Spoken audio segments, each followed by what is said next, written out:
Tidak cukup hanya mengatakan yang penting Quran hadis, nggak cukup. Ada orang yang punya prinsip begini, saya sih ngaji kemana aja, saya ambil baiknya, buang buruknya. Maka kita katakan kepada orang ini, dari mana kamu tahu itu baik dan buruk? Apa parameter kamu untuk mengatakan itu baik dan buruk?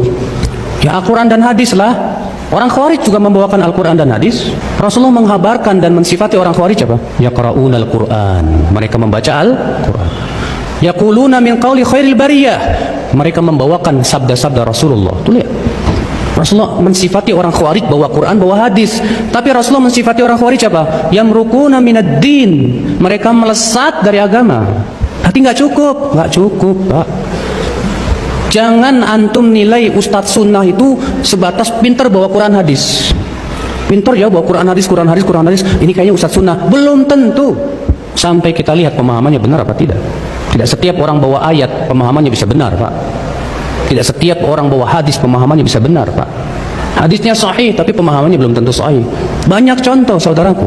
Orang-orang Khawarij yang mengkafirkan pelaku dosa besar punya dalil. Di antaranya hadis, la yazni zani hina yazni wa huwa mu'min. Tidaklah orang yang berzina di saat ia berzina disebut mukmin. Kata mereka apa? Kalau tidak disebut mukmin berarti apa? Kafir.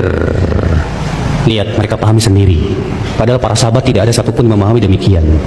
Padahal maksud para sahabat dari hadis ini maksudnya dia tidak disebut mukmin yang sempurna. Berdasarkan hadis-hadis yang lain. Orang Mu'tazilah ketika mengatakan Al-Quran makhluk, bawa dalil tidak, Pak? Bawa dalil. Apa kata mereka? Allah berfirman, Allahu khaliqu kulli syai'. Allah pencipta segala sesuatu, sedangkan Al-Quran termasuk sesuatu. Padahal tidak ada satupun sahabat punya keyakinan seperti itu. Tidak pula para tabi'in, tidak pula para tabi'ut tabi'in. Bahkan diingkari oleh para ulama pemahaman seperti itu. Karena ayat itu tidak masuk padanya firman-firman Allah. Karena Allah membedakan antara penciptaan dengan perintah. Banyak akal Islam. Tidak ada setiap firqah yang sesat kecuali pasti akan berusaha mencari dalil yang kira-kira mendukung pendapat mereka. Pasti itu. Orang yang menolak takdir pakai dalil juga. Selalu bawa dalil. Hatta orang-orang liberal yang mengatakan agama semua sama, plural, bawakan ayat juga, Pak. Maka dari itulah kalau antum parameternya Ustadz Sunnah itu Quran hadis, saya khawatir antum akan terombang-ambing. Parameter Ustadz Sunnah itu yang berpegang kepada pemahaman para sahabat. Kalau ia berpegang kepada pemahaman para sahabat dan memang bisa dibuktikan dengan secara benar, tidak sebatas ngaku-ngaku saya salafi. Soalnya di zaman sekarang ya orang-orang yang suka ngebom juga ngaku salafi, Pak. Cuman salafinya salah pilih. Tidak bisa setiap orang yang ngaku salafi belum tentu salafi, ya. Kita lihat pemahaman dia, akidah dia, semuanya harus kita jadikan para sahabat sebagai parameter dalam hidup kita itu. Dalam akidah, manhaj, ibadah.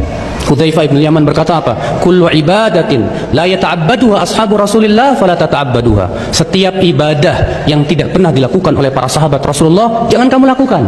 Lihat, setiap ibadah yang tidak pernah dilakukan oleh para sahabat Rasulullah, jangan kamu lakukan.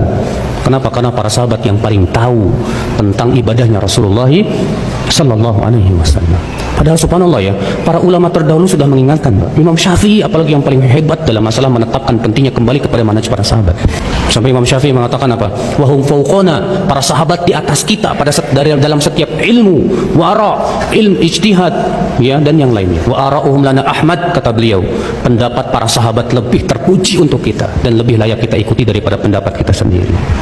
Ini ya yang harus kita pahami, saudaraku, supaya kita tidak tersesat jalan. Ikutilah para sahabat Rasulullah sallallahu alaihi wasallam, karena kita sudah dicukupi oleh mereka. Mereka orang yang paling tahu tentang kebaikan, orang yang paling faqih. Tidak ada generasi yang paling banyak ilmunya kecuali generasi sahabat. Ini berdasarkan sabda Rasulullah. Rasulullah mengatakan, la ya'ti zamanun illa wa ba'dahu syarrum min. Tidaklah datang suatu zaman kecuali zaman setelahnya lebih buruk daripada zaman sebelumnya. Kata Ibnu Mas'ud apa? Yang dimaksud hadis ini, zaman setelahnya lebih sedikit ilmunya dibandingkan zaman sebelumnya. Kalau kita runut-runut, zaman sekarang lebih sedikit daripada zaman bapak-bapak kita ilmunya. Di zaman bapak kita lebih sedikit ilmunya daripada zaman apa? Kakek-kakek kita. Mentoknya kemana? Zaman sahabat. Berarti zaman sahabat yang paling banyak tidak ilmunya, Pak? Yang paling banyak ilmunya. Makanya saya merasa heran dengan sebagian orang yang lebih mengikuti ulama belakangan daripada ulama terdahulu. Pendapat ulama belakang ini, Pak, harus kita lihat dengan pendapat ulama terdahulu. ulama salaf maksudnya, dari kalangan sahabat, tabi'in, tabi'ut tabi'in, siapapun dia.